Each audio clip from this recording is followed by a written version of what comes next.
Bakunzi ba Cankuzo TV turabaramukije ego nkuko mubibona map ni yindi nyene ntitwahinduye twe twabemereye ko tuzoba turi kumwe na Mr. Aya sindamuvugira ndeka cayivugira ego twidondore ego murakoze cyane izina ni ryarindi nyene turaherukana mu kiganiro cy'ushize aho tweko turayaga kubijanye n'ivy'ubuzima bw'abanyagwaruka canke ugwaruka rwacu rw'u Burundi bijanye n'ivyo kwiteza imbere nico ugwaruka rukwiye gukora hanyuma uyu munsi ni ya nshuti yanyu nyene musanzwe mumenyereye izina ryanje kuba atari banzi na Tankunzimana nkaba nsanzwe ntuye mu gihugu ca Kenya mu gisagara ca Nairobi ndi umugabo ndubatse wakanye n'umudamu umwe kandi Imana yaduhezagije abana babiri ngira ngo kumure n'abandi bazoza nta umenye ivy'Imana ego na Tankunzimana ego uno munsi turaganira kubijanye n'ubuzima bw'ingo ingo n'imiryango muri uno mwanya muto tuza kumarana mbega ingo n'imiryango zubu kubwawe ubona ari bihe bibazo biba mu ngo biri mu ngo kuko hari ibibazo byinshi biriho nawe urabibona kuko urubatse ego murakoze cyane okay jewe ico nibaza ibibazo by'ukuri birahari kandi ibibazo byari bisanzwe bihari kuva na kera ariko harabaye ingorane yuko abantu batagitahurana by'ukuri burya iyo abantu babiri barinze bakundana bakagera ku rwego rw'uko basinya imbere y'amategeko imbere y'ishengero bakemeranya yuko bagiye kubakana akaramata ni ikimenyetso cerekana yuko abantu d'abord baba barakundanye baba baremeranye gose umwe akavuga ati jewe ndabona yuko uyu mugenzanye nzomwihanganira ariko rero ikintu kiriko kiratuma ingo nyinshi uyu munsi zisambuka no kubera ikintu no kwita mu congereza selfishness mu kirundi ni jambo twokwita kwikunda abantu basigaye bikunda abagabo basigaye bikunda akumva ko ari we akwiye kwitwararikwa kurusha umugore abagore nabo nyene nuko basigaye bikunda akumva ko ari we akwiye kwitwararikwa kurusha umugabo wiwe ariko mu rukundo ijambo rukundo twumvamwo ijambo gutanga burya urukundo atagutanga kurimwo si urukundo mbega mu rukundo dutanga iki mu rukundo dutanga kijya cyose mugenza wawe akeneye nimba wowe ukeneye amahoro nuva ngukeneye ko ari je ndayaguha nimba nanje ndayakeneye burya sinshobora kuyiha ni wowe nka mugenzanje uyampa so habamwo nico twita mu cyongereza two way traffic nuva ngo urampa nanje nkaguha nico gisigura urukundo hajya iyo umuntu agukunda nawe utamukunda nuva ngo abayaguhaye urukundo rwiwe iyo nawe utamuhaye urukundo rwiwe back gwawe no kuvuga ngo nawe umukunde ugurujya rukundo ntirukunda iyo mpamvu uyu munsi ingorana abantu benshi bafise mu rukundo canke mu mibereho y'urugo nukubera ko usanga abantu barikunda ni jewe nshaka ko ntahura jese mutahura wowe ntuntahure ni jewe nshaka kunyubaha jese nkubaha basi ni je nshaka kutaha kare dariko jewe naho notasa munani z'ijoro ntangorane ego Tankunzimana ndumva ni byinshi office byo kubwira abakunzi bacu bariko bararaba kino kiganiro mbega uravye nk'ingo muri no misi haba benshi barafise amakenga abakobwa bakavuga ati je sishobora kurongorwa kuko ndavye urwo rwanaka n'umubanyi wacu babanye nabi n'umugore babanye nabi n'umugabo mbega umukobwa nk'uwo afise amakenga kuvuga ati jewe sinshaka kubana n'umugabo nzibana nzo bishobotse nzobyara hanze hari abandi bakunda kuvuga ngo nzivyarira kana ngo ndakirerere ngo nakamara ko kubana n'umugabo ngo kuko n'umugabo ngo bakuru banje canke abo mbona muri societe ngo ingo zimeze nabi mbega hari ivyizigiro bikihari ko hari umukobwa ashobora kuronka umugabo mwiza bakabana neza urakoze cyane kumbaza ico kibazo kibanje no kuntwenza mu byukuri Cankuzo TV nagomba babwira ikintu kimwe kubakana si ikintu cizanye kubakana ni Bibiliya kandi burya ubuzima bwose buhagaze kuri Bibiliya nta kintu kimwe gishasha kihari urugo rero rwatangujwe n'Imana muri Edeni mu itanguriro Imana irabona ngo si vyiza ko uyu muntu yibana wenyene ngo imukorera cyangwa imuremera umufasha kugira ngo babane. Ikintu rero Imana irinzi ivuga ngo si ciza nyene bijyanditse muri Bibiliya ngo si byiza ko uyu muntu yibana wenyene. Mbega uyu muntu agomba kwibana wenyene niwe agomba kubigira byiza uyu munsi, ntivyigeze biba byiza ko umuntu yibana wenyene. Mu yandi majambo ndabizi by'ukuri n'ubushize muri cya kiganiro twagirana kijanye n'icubuzima by'iterambere mu gwaruka, hari ijambo nagumye ngaruka ko cyane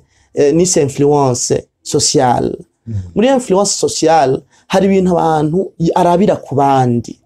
ngo urabona nanaka yararongoye ngo ariko ngo nubuhango ni pirika nimbiringa ngo urugo rwabone induru gusa, kubera ko uwo mubanyi cyangwa uwo muntu muzi ko urugo rwe rwanse ukumva ko nawe ugwa ruzobuko nyene. Ariko ukuri kuhari,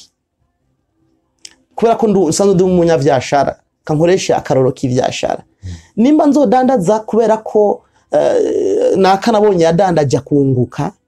ubu rudandaza ntirukunda, kuko hariho n'abandi badandaje bagahomba. Nini isunga rero burya buroro bw'abantu batanguye ivyashara bagakora inyuma y'ukwezi kumwe amezi abiri bagahomba, nzoca nibaza yuko nanje nagihe no bikora nanje nzohomba. Mugabo mwe n'ivyo bintu bikoreye ko nta kintu kimwe twoshikako, ugomba kuba ufishe intego yiwawe. Mbega ni kubera iki d'abord nubatse kubera ko nakayubatse, kuko hari n'ababikoreshwa na pression ivuye muri ro social. Oya ujya mukobwa vraiment twariganye, ujya mukobwa twarabanye twaragendanye, ntiyo ntanga kurongorwa canke ntiyorongwa nanje ngo mbure urugo, reka nanje ndondera umugabo ku nguvu nanje ndongogwe. Kacu usanga ufuye icyo uvundurukanye atari umugambi w'Imana. Yindi ngorane ikunda kuba ni yuko ndakunda amasengesho, je ndumunyamasengesho, mbere abantu benshi i Burundi banzi nk'umuntu w'umunyamasengesho, mbere mu Kirundi bavuga neza umunyakarago. Ndakunda Imana kandi umunyengabire nyinshi, ariko hariho ibintu dutegerezwa gushira mu bwenge n'amakenga menshi. Ibi bintu vy'ingo zo mu masengesho, ibintu vy'ingo zo ku karago, abantu babijanemwe akariro gake gake, kuko kenshi ingo zaragiye zibomoka kubera ko abantu bahadikirijwe, abagore canke abagabo bahawe n'abanyemwemu. Banyemwemu muri ko muranyumviriza mumbabarire, nanje ndumunyemwemu nkamwe. Mugabo tubijane bukebuke, kubera twagiye masengesho umuntu akacaduka akavugishwa ngo jewe ndi Imana ndakubwiye yuko uyu ari wazogutwara, ndakubwiye kujya naka ari we mugabo wawe, ndakubwiye kujya naka ari we mugore wawe. Canke mbere hari nabo waza wumva bavuze ngo uyu ndiko ndacisha aya majambo ni uzotwara canke ni wazo ugasanga urugo rwubakiye mu cyumba cy'amasengesho, umuhungu agahabwa umugore atiyumvamwo, cyangwa umukobwa agahabwa umugabo atiyumvamwo. Urugo ntirukunda, kandi uyu muntu alafe azogaruka kubona kumenga Imana irabesha, kumbe ntiyari Imana. Imana no ko ari yamumpaye, ariko akaba atanyumvira atanyubaha, tutubakanye nk'abandi. Ibi ni biki? Kumbe Imana ashobora kuguha ikintu kibi nk'iki, bigatuma mbere n'ujya muntu ashobora no kugwa kubera ico. Kumbe by'ukuri atari Imana, vyavuye mu bishobisho n'ibigumbagumba by'abantu n'ivyipfuzo by'abantu. Kuko bujya mu buzima haba ivyipfuzo bitatu, habaho ivyipfuzo by'abantu, entourage, bashaka ko wubakana na naka, bashaka ko urugo rwawe rumeruko. Ariko hakabaho n'ibindi vyipfuzo vyiwawe nk'umuntu, nanje nashaka uyu, nashaka urya, nashaka uriya, nashaka ko bimeruko. Ariko kandi hari ibindi vyipfuzo bigira gatatu, vyipfuzo vy'Imana. Vyipfuzo vy'Imana iyo tubishitse ko mu buzima bwacu tuzokwama tubaye ubuzima bunezereje, kuko Imana ntikeneye kuva mu ijuru ngo ize kugucagurira umugore kubwire ngo nuyu. Mugabo Imana izoza mu mutima wawe kubwira ati ujye mukobwa uravye n'inyifato ziwe, ube uravye n'imibereyeho yiwe, uravye n'ukuntu muhuza, arashobora kukubera umugore akazokubakira urugo ruzima. Imana ikazi kavugana n'umukobwa ati uriya muhungu uravye ukuntu abayeho, ukuntu ari umunyamwete, ukuntu ari umuntu yitonda yumvira, umukozi. Cyo naco kiri mu facteur ngomba ko abantu bama bafatira ko umuntu umunyamwete w'umukozi adacagura akazi, ukabona ko ujya muntu ashobora kukubakira urugo akitwa se w'abana bawe. Ivyo nibirinda kurindira ngo uzoje mu masengesho kubibaza Imana ngo none ngo ubona ngo Fabrice ngo mana ngo ubona ngo bicamwo. Oya, aho uri kuragora Imana yaraguhaye ubwenge, ariko kandi no muri burya bwenge iraza ubwayo ikakudirija. Kuko muri Bibiliya mu gitabo ca Zaburi, Bibiliya avuga ngo ibirenge by'umugororotsi biyoborwa n'Imana ubwayo. Imana ntishobora kukuyoborera mu kibi kuko ibikize ti ahantu ntihakunda. Rero nkuko abajiji ikibazo ati mbega murabona ko hari abagabo canke hari imisore canke hari inkumi nzima bagishobora kuba bo kubakana? Bariho Cankuzo TV nango ndabemereye yuko imisore mizima iracariho, abigeme bazima baracariho, ariko ingorane tugira ni pression. Abajene benshi basugumwa na pression, wewe waratevye, wewe none urindiriye iki, mbega ntubona ko abo mwakuranye babanze kubaka bose mbere bafise n'abana, umuntu acafa icavundurukanye, ugasanga umugabo wawe waramusize ugiye gutwara umugabo w'uwundi. Kuko ico no bibutsa cyo umuhungu wese kuri inosi arafise umugore wiwe, n'umukobwa wese kuri inosi arafise umugabo wiwe.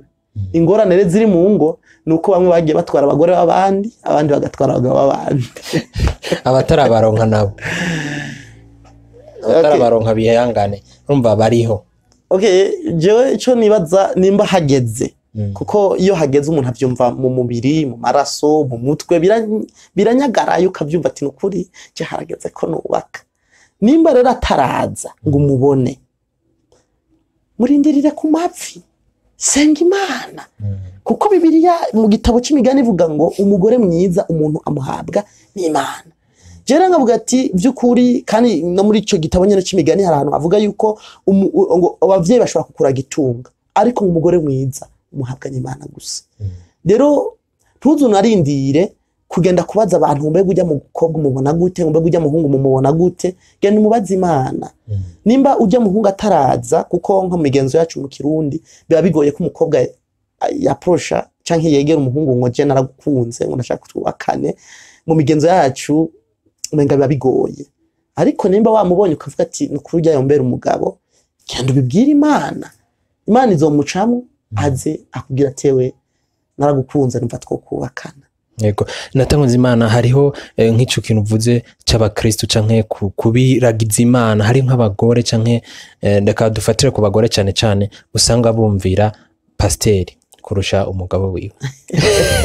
Mbega nkabo ikintu pasteri amubwiye naho umugabo yo canka akamubwira ati umugore wanje iki kintu ndakibona ukuntu, avuga ati pasteri yavuze. Mbega abo bobo ubabwira gute? Reka mbere nce nakwishura nihereye ko ndi umukozi w'Imana. Sindi umupasiteri mu byumve neza, ariko ndi mu bakozi b'Imana, kandi nakoreye Imana igihe kitari gitoya, kuko nakijijwe mu 1998. Cyo gihe nari mfite imyaka mikeya, imyaka nk'indwi canke 8, nari nkiri muto. Ariko kuva ico gihe narakomeje, ndakomeza urwo rugamba, kandi n'uyu munsi ndacakijijwe. Kandi nakoze ibikorwa bitari bikenya, hari abantu banzi benshi mu bikorwa vy'Imana, mu ivuga butumwa. Ariko nagomba kuvuga ikintu nifatirako. Kuva nubatse muri 2017 mu 2017, naramenye ngo harayandi mabanga mpawe, apare yo kuvuga ubutumwa,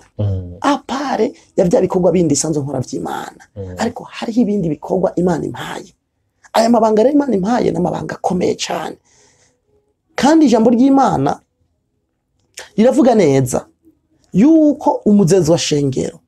ategerezwa kuba ari umugabo afise umugore umwe,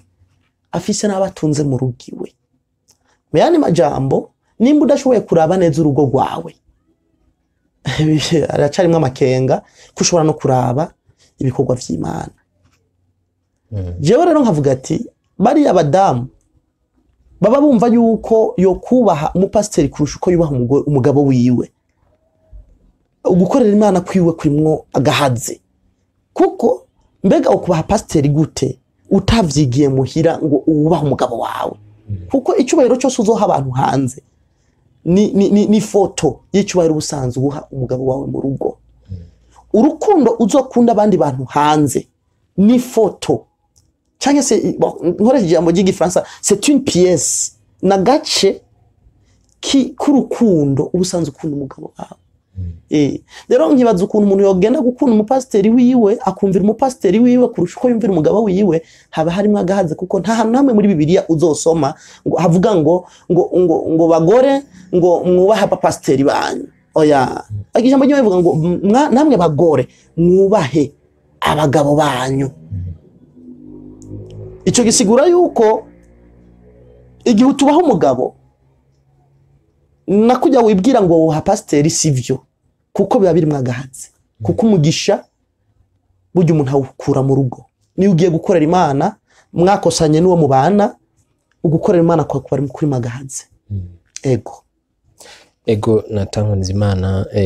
Ikindi naco nogerageza kubariza abariko batutegereza bariko bakurikirana kino kiganiro,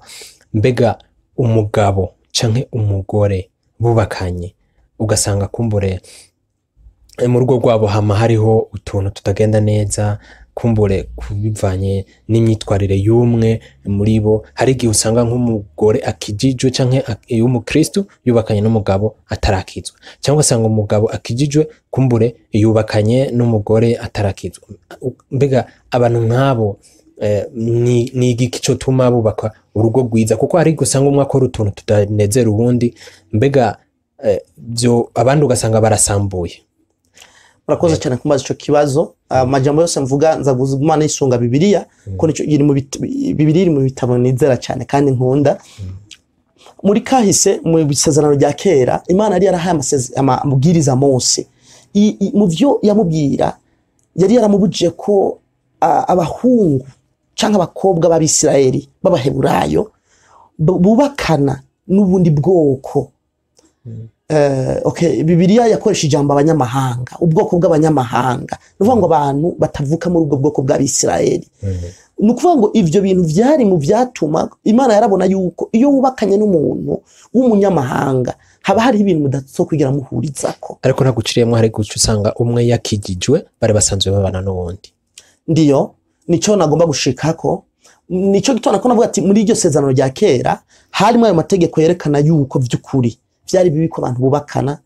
badasangiye ubwoko, niko no bivuga. Kuko urumva umunyamahanga n'umuheburayo yaramajambo asigura ngo uyu yarakijijwe, uyu ari mu bwoko bw'abakijijwe, uyu ari mu bwoko bw'abadakijijwe. Mvuze ubwoko ngira ngo ntahuraho. Ariko inyuma yaho Yesu aziriye ibintu byarahindutse, kuko Yesu ubwo yavuze ngo naje kurondera icyari cyarazimiye. Mu yandi majambo ngo ntibizokubuza ko naho yo badakijijwe ko nawe ushobora guca muri iyo nzira yo gukundana nawe mbere no kubakana bigacamwo akacakizwa. Hariho deka nyinshi dufise, uburorero bwinshi bw'abantu babanye ugasanga umugabo ntiyarakijijwe ariko kubera umugore wiwe ugasanga arakijijwe, umukobwa ntiyarakijijwe kubera umuhungu yarakijijwe akavaho nawe agakizwa. Ariko icyo nagomba kuvuga ni iki, ni ibintu abantu bakwiye kwicara bakabanza bakabiyagako imbere y'uko biyangaja muri iyo kontra y'urugo. Kuko urugo ni kontra iri indetermine, ni kontra y'ubuzima bwose. Kubakana rero n'umuntu hariho ibintu mwacishije ku ruho rw'amazi ngo ibi reka tuvyirengagize, ibi tuzobimenyera imbere, nivyo bigaruka bikabatera ibibazo. Banza mwumvikane kuri ico kintu, kuko niwaza kumuforsa gukizwa mwaramaze kubakana, utigeze umuforsa gukizwa mugikundana, burya ubumuhindutse, ubumuhemukiye, kuko ivyo ntivyarimwo. Mugabo igihe ubitanguye hakiri kare, nimba wumva vy'ukuri ko ukeneye kwakizwa, wamukunze uzi ko anywa inzoga, mbere muhora musohokana akazikubita, wowe uri kuranywa ifanta, rimwe na rimwe mbere ukamusobokana yaborewe, umutahana muhira, mugukumva ivyo byose urabimukundiye, ukemera ko muzobana, ukacugaruka ngo Yesu ashobora kukwemera kusubira kunywa inzoga kandi ari wowe wari umutahana mugikundanye. Ubumuhemukiye. Icyo ramvuga, nimba wumva ko utazoshobora kuvyihanganira, bimusabe hakiri kare ahinduke, umwigishe kunywa nkenke bukebuke, agenda agabanya, kuko nukuzimuhebesha ubwo nyene kizanuka navyo ntibikunda. Umwigishe bukebuke, mubwire sheri ndagukunda kandi nukuri numva nta wundi mugabo nzoronka, nimba ari umukobwa mubwire sheri ndagukunda, ndumva ko ata wundi mukobwa nzoronka yonkunda canke nokunda nka wewe. Ariko hari akantu mbona gahaze, ese icyo mpizo nzoga ukaziheba sheri, ese icoma ayo macupa 5 unywa ku munsi ugabanye uzuranywa nkane canke 3 hanyuma mu nyuma uzuveho uzihebe ariko kandi hagataho unamusengere ego ufise ikintu umurusha kuko kumenya Imana burya nibanga rikomeye ego muri makuvuga ko ubugwa neza bwawe butuma bushobora kumuhindura cyane kurusha amajambo canke kurusha amajambo kurusha kumutuka no no kwa muri kura uramutera amajambo wamboregwawe niho amahera yawe aherera mu nzoga ivyo ntibishobora kumuhindura ahubwo bimubwire mu rukundo kandi bishobotse mu bitegure hakiri kare sheri icyo mpaje umunsi mbere tukazogera kubakana warahevye inzoga ico kintu conezera burya mu isi nta kintu kimwe kidashobora guhinduka turaza abantu benshi bari imboregwa babihevye turaza abantu benshi barabasambanye ko hari n'abantu n'abakobwa wumva ngo ujya nashobora kurongorwa kubera azwi cyane mu ngeso mbi hari abantu bazwi ko barabasambanye cyane mugabe nyuma yo kubaka bubaka ingo nzima zituje ubwo rero nariko ndababwira ni vyiza yuko abantu batahura yuko indoa ni kintu abantu bakwiye gutahura yuko ni nka institution nka kujya igihugu kiba gifise intwaro kiba gifise uko gitunganije rero bigasaba yuko abene gihugu n'abagize ico gihugu babanza bagatahura ico gihugu ko kimeze kenshi gituma abantu badashobora kubana ngo bumvikane nuko usanga kenshi umugore adashobora gutahura umugabo n'umugabo ntatahura umugore kandi byinshi bikava muri kwa kwikunda kuko psychologiquement yuhuye n'umuntu akuze utoza kumenya yuko hari ukuntu aremwe hari ivyo twita ama caractère hari uko ameze ama caractère yiwe heba 50% y'ivyiwawe nawe hebe 50% y'ivyiwe muhurire hagati mwubaka urugo ico nico kintu abantu benshi batagomba ntibagomba kuva kwizime kurya meze ni kurya nyene yenda umugabo mu rugo mvuze manavuze kandi uko nshaka ko biba nuko nyene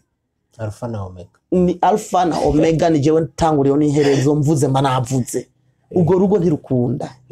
ubwo rugo ntirukunda mbega nata wo duha karorero kubijanye n'urugo rwiwawe kumbure urafise intahe kanaka ushobora gufashisha abandi mu minota mikeyi ugerageze kuvuga muri make uti kubganje nka jewe nifatiye ko bimeze kuno canke nabibonye kuno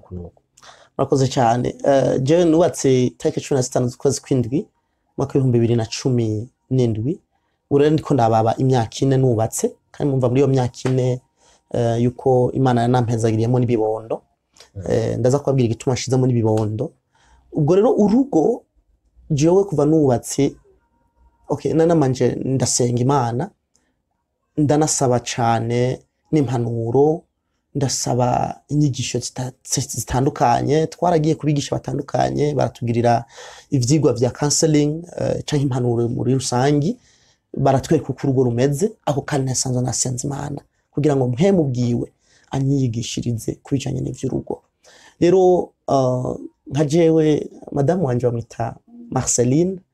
kandi yabaye umugenzi wanje hafi imyaka 3 tutarubakana niyo mpamvu je nama nabwiye n'abantu banzwe umugenzi n'umuntu ubakana n'umugenzi wawe ntuze ubakane n'umugore ahubwo ubakana n'umugenzi wawe hamuheze umugira umugore kubera iyo ubakanye n'umugenzi wawe ntacu umuhisha muyaga vyose nimba ufise arabimenya niba udafise naho nyene arabimenya rero iyo mumaze kuba muri abagenzi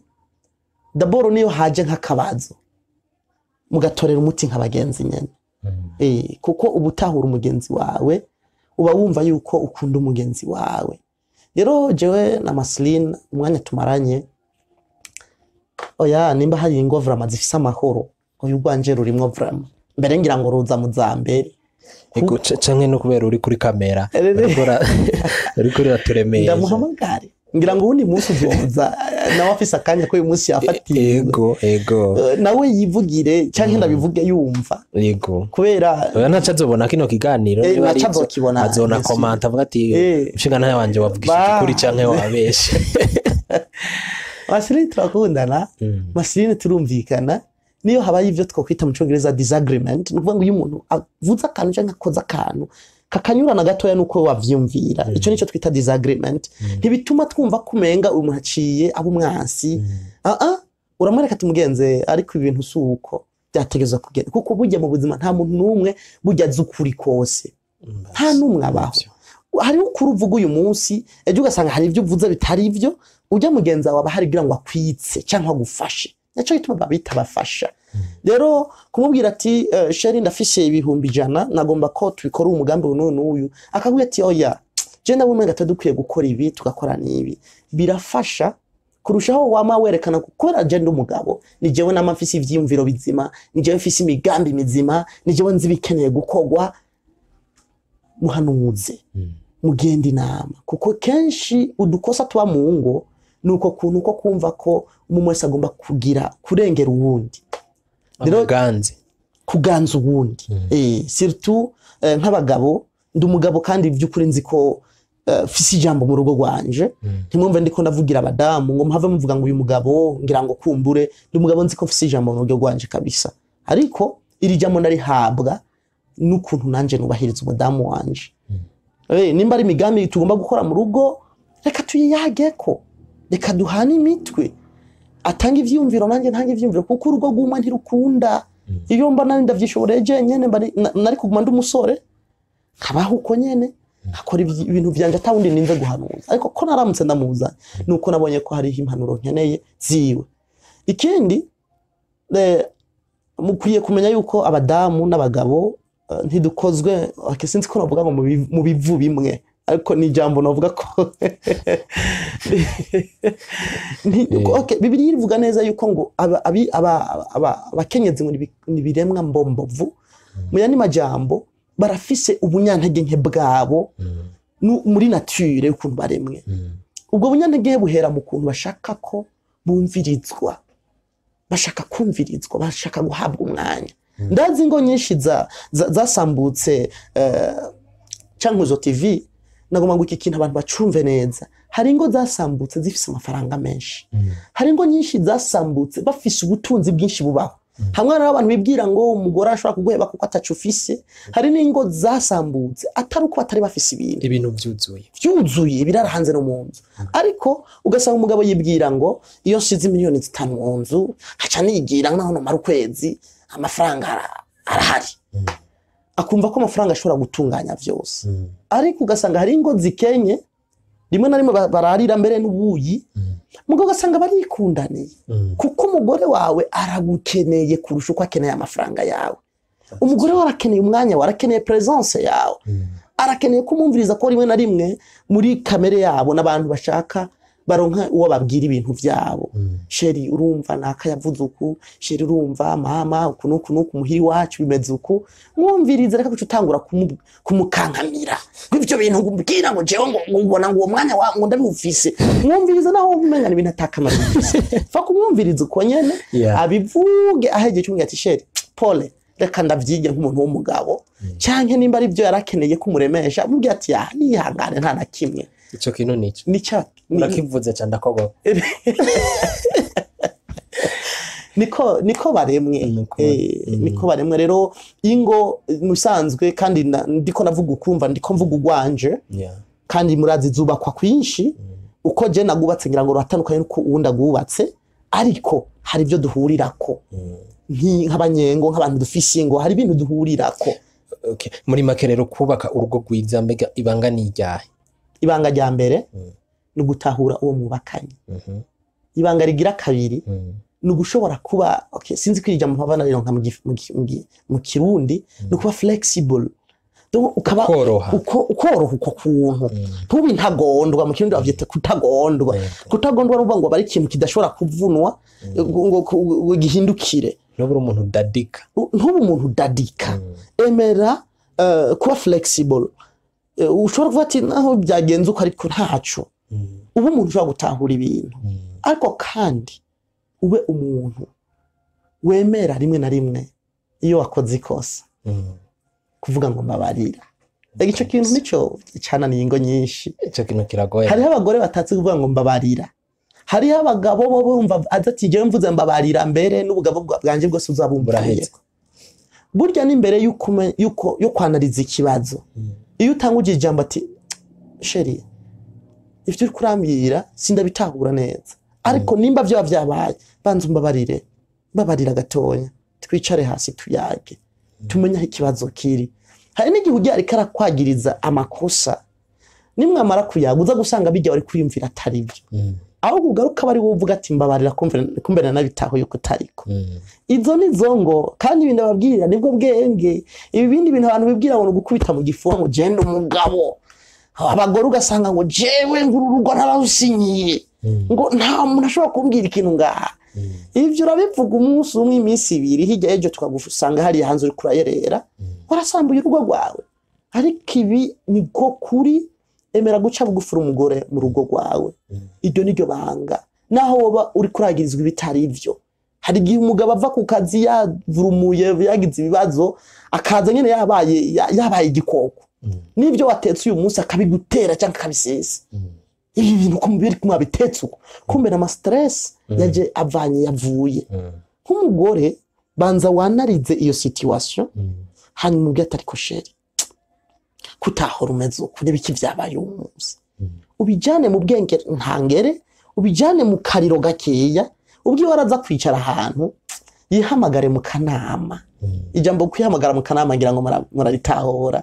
no kwibaza utubazo ukishura bijya bintu nagize vraiment hajya bujya hajya hari mwakenge ubwo baraza kugaruka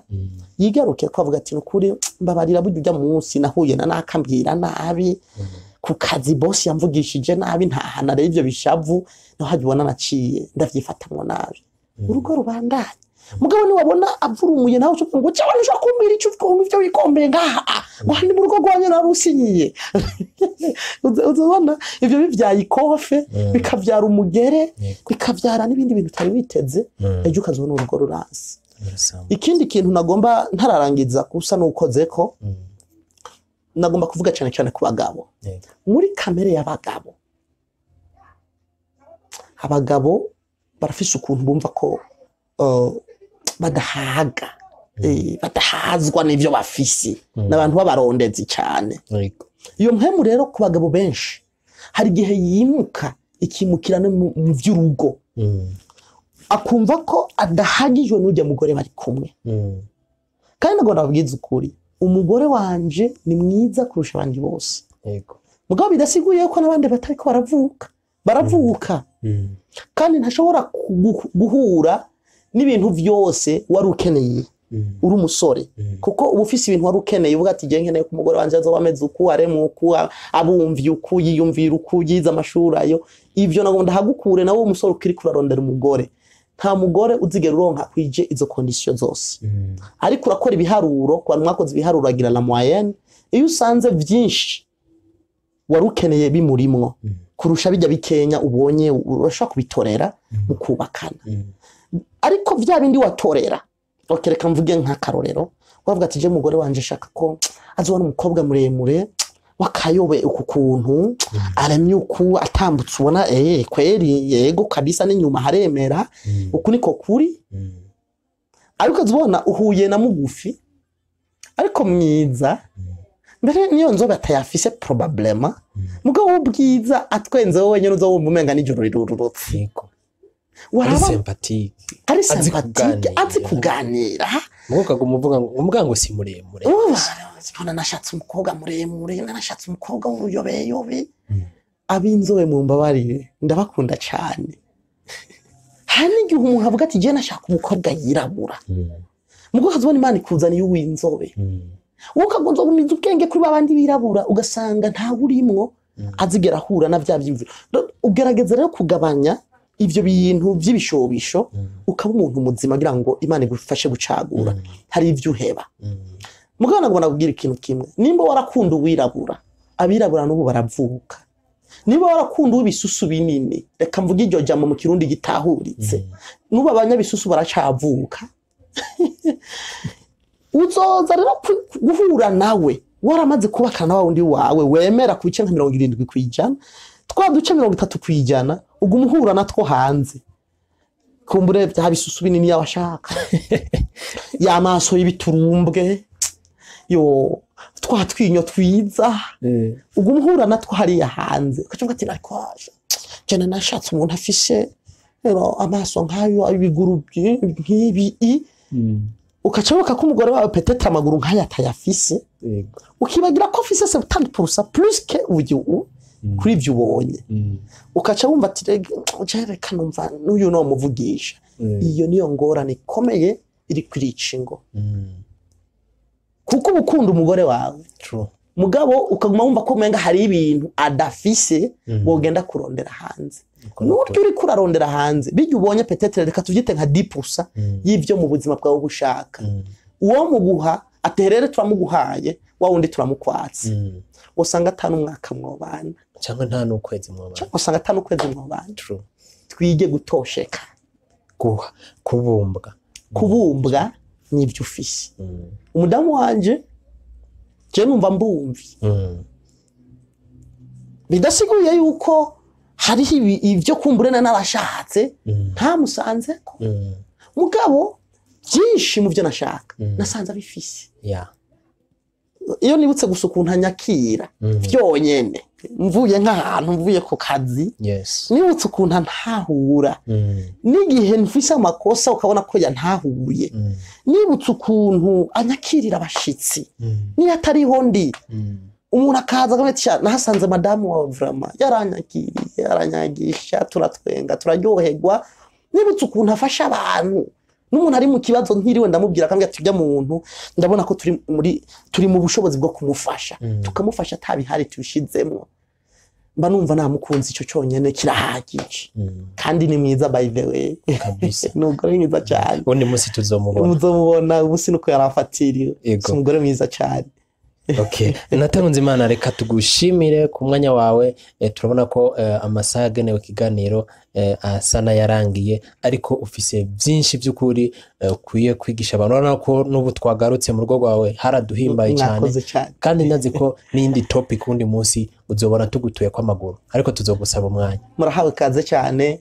ndahari ku bwanyu nka Cankuzo TV kandi n'undi wari wese kumbure kwifuza kugira ico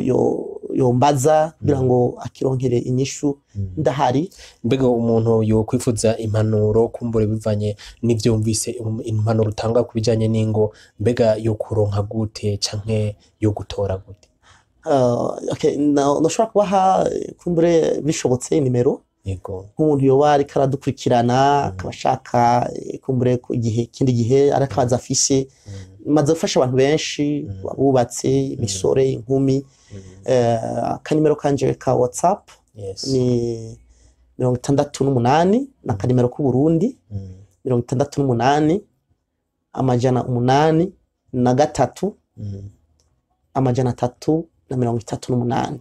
ego tubibutse ko batanguza guteranya amajana 257 ego ariko kandi sinzi ko iyo nimero ntoba nihenze gatonya reka ndavuge mu gifaransa sima besanga harana nihenze ego shaka akamenyetso guteranya plus 257 68 803 332 ego barayibona ngaha munsi kuri screen niyo tubashiriye ko ego natanze Imana reka dufate umwanya tugushimire bimwe bivuye ku mutima kandi by'ukuri turagushimiye cyane gose hama nigiki wobwira abakunzi ba Cankuzo TV abakunzi ba Cankuzo TV nobanza kubasaba ngo igihe cyose muri kumurakurikirana ibiganiro vya Cankuzo TV murabaho hepfo ahanditse subscribe canke s'abonner mu gifaransa mu fyondeko hari ahandi handitse like canke aimer fyonda kuri like hanyuma hari n'ahandi handitse share canke partager fyondako kugira ngo ushobore gusangiza ubutumwa n'abandi bose bashobora kuba batarabubona kugira ngo